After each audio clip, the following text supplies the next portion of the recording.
Sementara itu di Jakarta, pemirsa, Satuan Polisi Pamung Praja menyegel 6 kafe, rumah makan hingga angkringan. Penyegelan dilakukan karena melebihi jam operasi di masa PPKM level 3. Razia kerumunan di masa PPKM level 3 digelar Satpol PP di sejumlah lokasi di wilayah pemerintah kota Jakarta Barat. Razia digelar karena terjadi kerumunan di jam batas operasi. Tak hanya kafe, razia juga menyasar rumah makan dan angkringan yang menjadi lokasi kerumunan. Untuk memberi efek jera, petugas menyegel lokasi yang melanggar ketentuan. Total terdapat 6 tempat yang disegel Pol PP Jakarta Barat. Kita mengecek tempat-tempat usaha yang melebihi jam waktu operasionalnya maupun tadi membubarkan beberapa tempat-tempat yang ada kerumunan. Ada berapa tempat yang disegel? Sampai dengan malam hari ini kami melaksanakan pengawasan sekaligus penindakan ada di 6 tempat. Selain penyegelan, sanksi denda bagi kafe, rumah makan dan angkringan juga diberikan termasuk pengunjung yang tidak mentaati protokol kesehatan.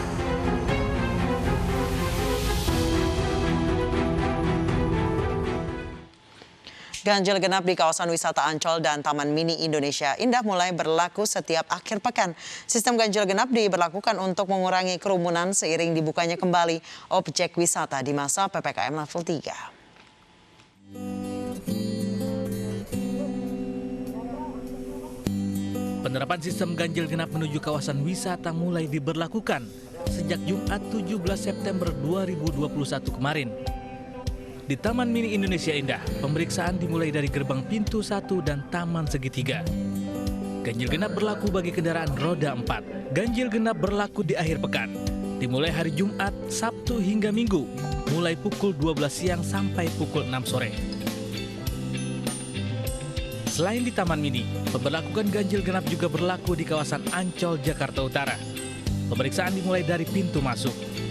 Bagi kendaraan yang melanggar ketentuan, maka langsung diputarbalikkan.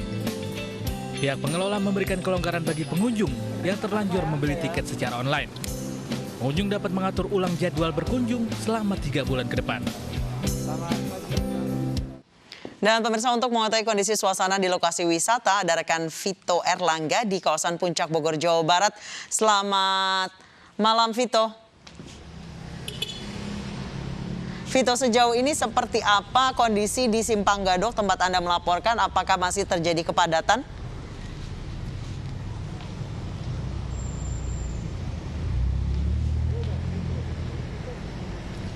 Ya, baik Anissa dan pemirsa, dapat kami laporkan bahwa memang hingga Sabtu petang saat ini arus lalu lintas masih didominasi oleh kendaraan dari arah Jakarta menuju ke kawasan Puncak Bogor.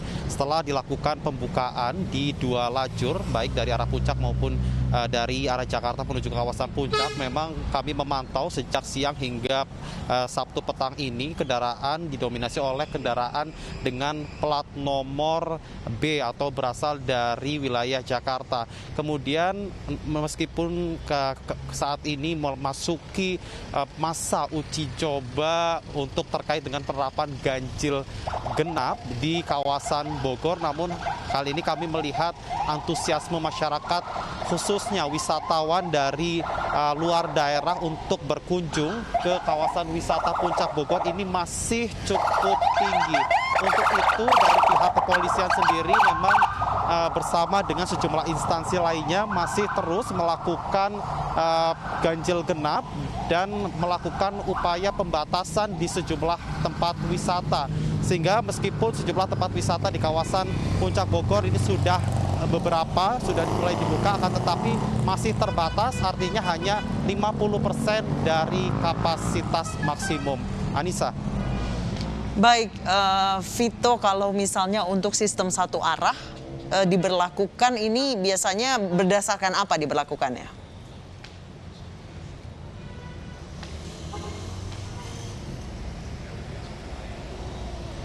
Ya, Anissa dan pemirsa, untuk pemberlakuan mekanisme rekayasa lalu lintas berupa one way atau satu arah sendiri sudah diterapkan oleh Satlantas Polres Bogor pada sekitar pukul 13.30 hingga pukul 15.30 atau sekitar 2 jam. Dan tadi untuk pemberlakuan rekayasa lalu lintas ini memang menimbang dari kepadatan di kawasan wisata Puncak Bogor. Memang berdasarkan keterangan dari Kasat Lantas Polres Bogor sendiri, pihaknya menyebut untuk penerapan rekayasa lalu lintas berupa one way ini dilakukan secara situasional melihat dengan kondisi kepadatan di kawasan wisata Puncak Bogor. Dan selain melakukan mekanisme one way, pihak Satlantas Polres Bogor sendiri untuk mengurai kepadatan atau potensi kepadatan di kawasan wisata sendiri saat ini juga membuka 3 jalur menuju ke kawasan wisata Puncak, yaitu di kawasan Sibanon, kemudian Sentul Selatan, dan terakhir di tempat di mana saat ini kami melaporkan yaitu di kawasan Simpang Gadok. Kemudian terkait dengan penerapan ganjil genap sendiri yang saat ini sudah memasuki masa uji coba pekan ketiga, berdasarkan keterangan dari Kakor Lantas Polri Irjen Pol Istiono saat melakukan peninjauan di kawasan Simpang Gadok pada Sabtu siang tadi. Pihaknya menyebut berdasarkan dari hasil evaluasi selama 3 pekan pelaksanaan ganjil genap, ini ada penurunan mobilitas masyarakat sekitar 25%. Kemudian berdasarkan keterangan dari Menteri Perhubungan Budi Karya Sumadi yang tadi juga ikut melakukan peninjauan, pihaknya menyebut untuk ganjil genap ini akan terus diberlakukan dalam masa PPKM level 3 dan akan ditetapkan menjadi peraturan menteri yang akan mulai diterapkan pada pekan depan. Maka dari itu, dengan adanya penerapan ganjil genap di sejumlah tempat wisata yang berpotensi menimbulkan kerumunan di seluruh wilayah Indonesia ini diharapkan bisa meminimalisir penyebaran virus COVID-19 khususnya di wilayah-wilayah yang saat ini memberlakukan PPKM level 3. Anissa. Baik, Vito, untuk pemberlakuan ganjil genap ini hanya berlaku bagi plat di luar plat F atau plat Bogor atau semua plat kendaraan. Dan kemudian setelah diberlakukan ganjil genap, apakah masih ada pemeriksaan antigen dan juga sertifikat vaksin?